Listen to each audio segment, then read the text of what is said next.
সঙ্গীতা বন্দ্যোপাধ্যায়ের লেখা গল্প প্যান্টি, পর্ব ৮-১০। দিনের শুরুতে এই খবরের কাগজ। ভোরে অর্ধঘুমন্ত শরীর যে কাগজগুলোকে স্পর্শ করল, সেগুলোর প্রতিটার প্রথম পাতায় কতগুলো পোড়া দেহের ছবি। সে বিষণ্ণ ও অন্যমনস্ক বোধ করল। শিথিল দেহে সহজেই সঞ্চারিত হলো শোক। এইসব শিশু গতকাল যৌথভাবে পুড়ে গেছে তামিলনাড়ুর একটা স্কুলে। পড়বার সময় তারা পরস্পরকে জড়িয়ে ধরেছিল, যেন সেটা দহনের মাত্রাকে কোনোভাবে কম করতে সাহায্য করেছে। যেন তারা এভাবে আমাদের জানিয়ে দিচ্ছে যে আমরা যদি কখনো একত্রে পড়ার সুযোগ পাই, আমরা যেন তখন পরস্পরকে জড়িয়ে ধরি।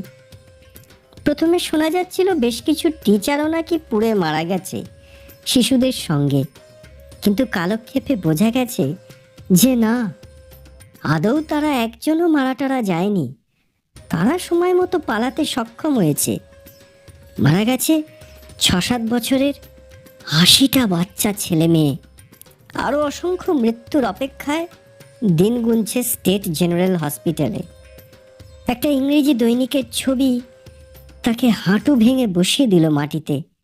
সে দেখল পা ছড়িয়ে বসে কাঁদছে এক তামিল পিতা, কোলে একটা কালো কাঠ, যা আসলে ওর সন্তান।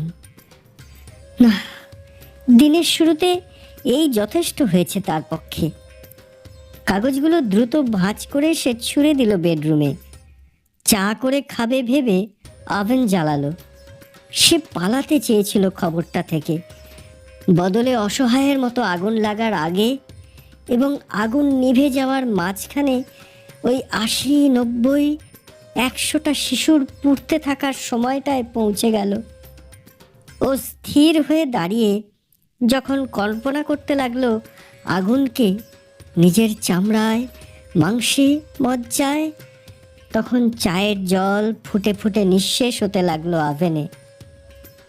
এরপর সে জ্বালা প্রশমনে ছুটে গেল টয়লেটে। ও স্নান করতে করতে নিদারুণ এক ক্ষোভে কাঁদতে লাগলো ফুঁপিয়ে ফুঁপিয়ে। তখন ফোন বাজল। সে তোয়ালে জড়িয়ে বেরিয়ে এলো ফোন ধরতে। জানালো যে স্নান করছে। হ্যাঁ, নগ্ন হয়েই স্নান করছে সে। হ্যাঁ, সাবান মেখেছে।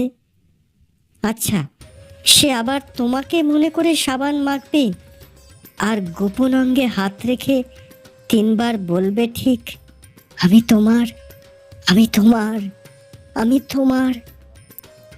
আর মোট ১০ মিনিট লাগবে তার তৈরি হয়ে নিতে। তুমি বাড়ি থেকে বেরো, তার মধ্যেই সে রেডি হয়ে নেমে যাবে নিচে, অপেক্ষা করবে তোমার জন্য। হ্যাঁ, তুমি এসে তাকে নিয়ে যাবে সেই জিনিসগুলো কিনতে, যা কিনে এনে এই ফ্ল্যাটটা সাজাবে সে, যাতে এই ফ্ল্যাটটা বাড়ি হয়ে ওঠে। বাড়ি, গৃহস্থ, হোম। তুমি তাই চাও। Make it your home. সে ফিরে গেল স্নানে। স্নান সেরে বের করে রাখা পোশাক পরল, চুল আঁচড়ালো, পারফিউম ঢালল শরীরে, নিচে নামল। তুমি তাকে তুলে নিলে। সারাদিন ঘুরে ঘুরে কত কী যে কিনল সে। তারপর তোমার সঙ্গে ডিনার সেরে অনেক রাতে ফিরে এলো আস্তানায়। লকগুলো পরপর খুলে সোজা চলে গেল বেডরুমে। যেই সে আলো জ্বালল, দেখল খাটের ওপর পড়ে আছে সেই সকালের কাগজটা। প্রতিটা কাগজের প্রথম পাতায় সেই ছবিগুলো যেন জেগে উঠল তাকে দেখে। সিটিয়ে দাঁড়িয়ে সে পড়তে লাগলো তখন সেই আগুনে, যে আগুন জীবনের বৃত্তের চারিদিকের এবং পালানোটা তার কেন্দ্রে অবস্থিত। ফোন বাজছিল। তুমি ফোন করেছো, ঘুমিয়ে পড়ো বলার জন্য।